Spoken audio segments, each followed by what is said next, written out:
ముఖ్యమంత్రి మమతా బెనర్జీ గారు, తమిళనాడు ముఖ్యమంత్రి స్టాలిన్ గారు ముగ్గురు కూడా తమ తమ రాష్ట్రాల్లో సవరణలు తీసుకొస్తాం ఈ చట్టం. ఎందుకంటే ఈ చట్టం ఎట్లా ఉందంటే అధ్యక్ష, ఈ చట్టాల ప్రకారం ప్రభుత్వ చర్యలకు వ్యతిరేకంగా నిరాహార దీక్ష చేయడం కూడా నేరం. మరి గతంలో మీ పార్టీ వాళ్ళు చాలాసార్లు చేసున్నారు, అలాంటివన్నీ జరుగుతాయి ఇబ్బందులు. కాబట్టి ప్రజాస్వామ్యంలో ప్రజలు నిరసన చెప్పడం కానీ, మరి ప్రతిపక్షాలు నిరసన చెప్పడం కానీ ప్రజల తరపున ఇది పరిపాటి. కాబట్టి కర్ణాటకలో ఉన్న కాంగ్రెస్ ప్రభుత్వం ఏదైతే ఈ సవరణలు తీసుకొస్తుందో వాటి విషయంలో మీరు ఏ నిర్ణయం తీసుకోబోతా ఉన్నారు? మీరు యథాతథంగా వారి అడుగుజాడలో నడుస్తారా, ఇప్పుడే సాంబశివరావు గారు చెప్పినట్టు, లేదా మీరు ఏదైనా సవరణలు తీసుకొస్తారా, రాబోయే సమావేశాలు తీసుకొస్తారా చెప్పాలని కోరుతా ఉన్నా. రెండవది, మన ఇప్పుడు ఇందాకనే హరీష్ రావు గారు చెప్పారు, మొన్న ఈ మధ్యన సుందరయ్య విజ్ఞాన్ భవన్లో పౌర హక్కుల కేంద్రం వాళ్ళు ఒక సభ పెట్టుకుంటామంటే కూడా పోలీసు వాళ్ళు అనుమతి ఇవ్వలేదు. ఇలాంటి పరిస్థితి ఈరోజు రాష్ట్రంలో కూడా చాలాసార్లు చూస్తూ ఉన్నాం. ముఖ్యంగా సోషల్ మీడియాలో పోస్టులు పెడితే కూడా డిలీట్ చేయమని ఒత్తిళ్లు, ఇలాంటివన్నీ జరుగుతూ ఉన్నాయి. అనధికారిక ఒత్తిడి, అనధికార బలప్రయోగం, అనధికారికంగా చేయడం ఇది కరెక్ట్ కాదు. ఇది కూడా ప్రభుత్వం కన్సిడరేషన్లో తీసుకోవాలా.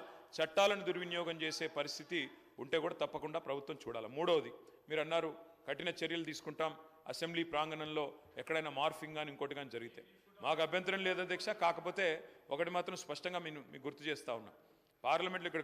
పార్లమెంట్లో సభ్యులుగా పనిచేసిన ఉత్తమ్ కుమార్ రెడ్డి గారు ఉన్నారు, పొన్నం ప్రభాకర్ గారు ఉన్నారు, ఇంకా చాలామంది గతంలో పార్లమెంట్లో పనిచేసిన వాళ్ళు, మా ప్రభాకర్ రెడ్డి గారు ఉన్నారు, ఇంకా ఇతరులు ఉన్నారు.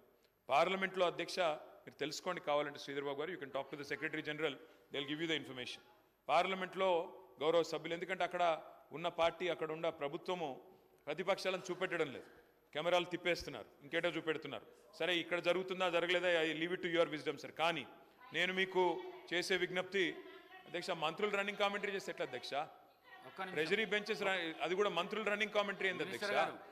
అధ్యక్ష మినిస్టర్ గారు, గౌరవం అనేది గౌరవానికి సంబంధించిన అంశం అన్నారు అధ్యక్ష. నేను ఒకటి గుర్తు చేస్తా ఉన్నా అధ్యక్ష, మీరు పార్లమెంట్ ప్రొసీజర్స్ చూడండి. పార్లమెంట్లో ఉత్తమ్ కుమార్ రెడ్డి గారిని అడగండి, లేదా అక్కడ పనిచేసిన వెంకటరెడ్డి గారిని అడగండి, ప్రభాకర్ రెడ్డి గారిని అడగండి, ఇతర సభ్యులను కూడా అడగండి. అక్కడ రేవంత్ రెడ్డి గారు కూడా పార్లమెంట్ సభ్యుడిగా పనిచేస్తున్నారు, వారికి కూడా తెలుసు. అక్కడ సభ్యులు వీడియోలు కూడా తీస్తున్నారు, ఫోటోలు కూడా తీస్తున్నారు లోపల నుంచి. ఎందుకంటే అక్కడ నిరసన చెప్పే హక్కు ఉన్నప్పటికీ అక్కడ ఉన్న ప్రభుత్వం, అక్కడ ఉన్న ప్రొసీజర్లో వాళ్ళు కంట్రోల్ చేస్తున్నారు. ప్రజాస్వామిక హక్కు ప్రతిపక్షాలు ఏదైతే ఉందో దాన్ని వాళ్ళు మొత్తంగా. కేటీఆర్ గారు, వన్ మినిట్.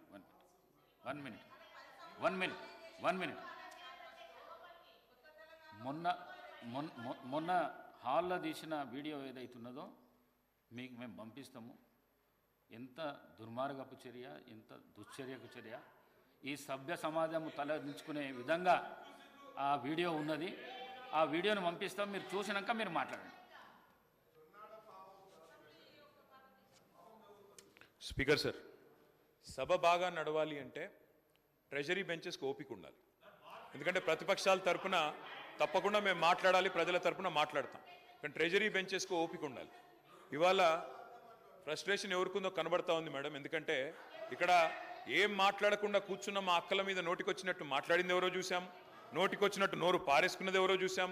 ఆ తర్వాత కూడా మేము ఇక్కడ నుంచి పోయిన తర్వాత కూడా నోటికొచ్చినట్టు మళ్ళీ దూషించింది ఎవరో చూసాము.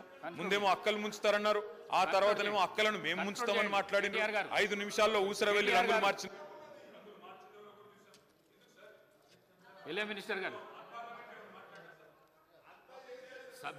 సబ్జెక్ట్ మాట్లాడండి, డివియేషన్ కాకండి.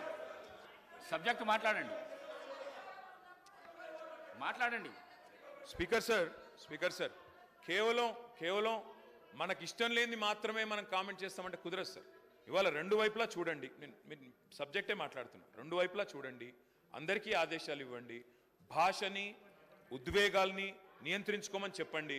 ఓపిక ఎక్కువ వాళ్ళకు ఉండాలి, దయచేసి ఆలోచించుకొని సమయంతో ఉండమని చెప్పండి. అది ముఖ్యమంత్రి గారి నుంచి మొదలు పెడితే అందరికీ ఉండాలి, నెంబర్ 1. నెంబర్ 2, అధ్యక్ష, పోలీస్ వాళ్ళు ఈ మధ్యన సుందరయ్య విజ్ఞాన్ కేంద్రంలో పౌర హక్కుల సంఘం వాళ్ళు మీటింగ్ పెట్టుకుంటామంటే ఆ విషయంలో వారు మరి ఏ చట్టం పెట్టుకుని వాళ్ళు నిరాకరించారో తెలియదు, వాళ్ళు బాధపడతా ఉన్నారు. దయచేసి ఇలాంటి సంఘటనలు పునరావృతం కాకుండా చూడండి. అధ్యక్ష, ఇప్పుడే మంత్రి గారు మాట్లాడుతూ ఒక ఆధునికమైన హైకోర్టు కడతామని చెప్పారు. అధ్యక్ష, అధ్యక్ష ఈ రన్నింగ్ కామెంటరీ మంత్రులు చేయడమేంటి సార్? ఇది ఎక్కడ చూడలేదు నేను. అధ్యక్ష, ఇంకొక మాట అధ్యక్ష, హైకోర్టు భవనం ఆధునికంగా కడతామన్నారు, వి వెల్కమ్ ఇట్. కాకపోతే అధ్యక్ష, ప్రొఫెసర్ జయశంకర్ వ్యవసాయ విశ్వవిద్యాలయ విద్యార్థులు ఒకరోజు కాదు అధ్యక్ష, దాదాపు 100 రోజులు తమ వ్యవసాయ విశ్వవిద్యాలయ భూములు తీసుకోవద్దు, మా భూముల్లో కాకుండా ఇంకెక్కడైనా కట్టండి హైకోర్టు అని చెప్పి వారు ఆందోళన కూడా చేశారు. నేను రాష్ట్ర ప్రభుత్వ దృష్టికి తీసుకొని వస్తా ఉన్నా. వ్యవసాయ విశ్వవిద్యాలయంలో జరగాల్సింది పరిశోధనలు, వ్యవసాయ విశ్వవిద్యాలయంలో జరగాల్సింది సాంకేతికపరమైన ఆలోచనలు. దానికి భూమి కూడా అవసరం సార్, ఎందుకంటే అక్కడ ఫీల్డ్ ఎక్స్పెరిమెంట్స్ చేయాలి.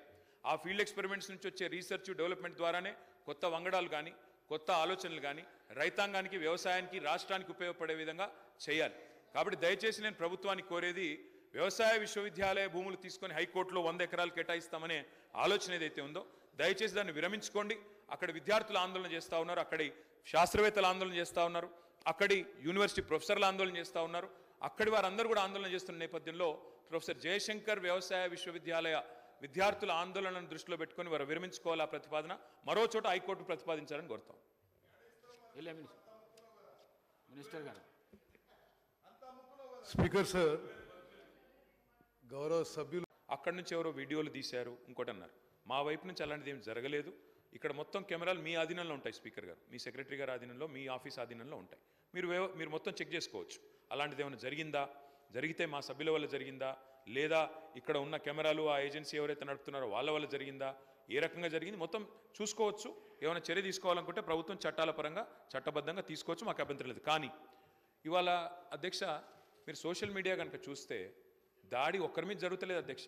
ప్రధానమంత్రి నుంచి మొదలు పెడితే, ముఖ్యమంత్రుల నుంచి మొదలు పెడితే, మాజీ ముఖ్యమంత్రుల నుంచి మొదలు పెడితే అందరి మీద, ఎమ్మెల్యేల మీద, మంత్రుల మీద, స్పీకర్ల మీద, అందరి మీద వ్యక్తిత్వ హననం చేసే కార్యక్రమాలు అన్ని వైపుల నుంచి జరుగుతున్నాయి. దీనికి ఎవరు అతీతులు కాదు, ఎవరు పునీతులు కాదు అధ్యక్ష. ఒక పార్టీ ఏం లేదు. నెహ్రూ గారి టైం నుంచి మొదలు పెడితే ఈ రోజున్న నాయకుల దాకా అందరి వ్యక్తిత్వ హననాలు జరుగుతున్నాయి, క్యారెక్టర్ అసాసినేషన్ జరుగుతుంది. దీనికి అందరం బాధితులమే, ఇందులో ఎవరం కూడా పునీతులం కాదు, ఎవరం అతీతులం కాదు. కాబట్టి దయచేసి నేను కోరేది ఇది అన్ని పార్టీలో రావాలా. ఇదేదో ఒక పార్టీ వాళ్ళు చేస్తున్నారు, మిగతా వాళ్ళందరూ చాలా చక్కగా ఉన్నారు. అధ్యక్ష మరి మనం కూడా చూడాలి, ఇక్కడ ప్రయోగిస్తున్న భాష, ఇక్కడ మాట్లాడుతున్న పదజాలం ఎట్లా అధ్యక్ష. మరి అట్లా మీరు కూడా అవకాశం ఇవ్వండి ఒకరోజు మొత్తం చెప్పుతో కొడతామని ఇష్టం వచ్చినట్టు మాట్లాడడం, ఇవన్నీ కూడా దయచేసి ఏదో టైంలో సంస్కారవంతంగా అందరూ మాట్లాడండి అని మీరు ఆ చైర్లో కూర్చొని ప్రమాణంగా అందరికీ చెప్పండి. మా ఒక్కరికి కాదు, అందరికీ చెప్పాలా. చెప్పినట్టయితే ఒక రూలింగ్ ఇచ్చినట్టయితే అందరం కూడా దానికి బద్దులమై పనిచేస్తామని చెప్పి ప్రభుత్వానికి తెలియజేస్తూ ఈ బిల్లుకు సమర్థిస్తున్నాం అధ్యక్ష.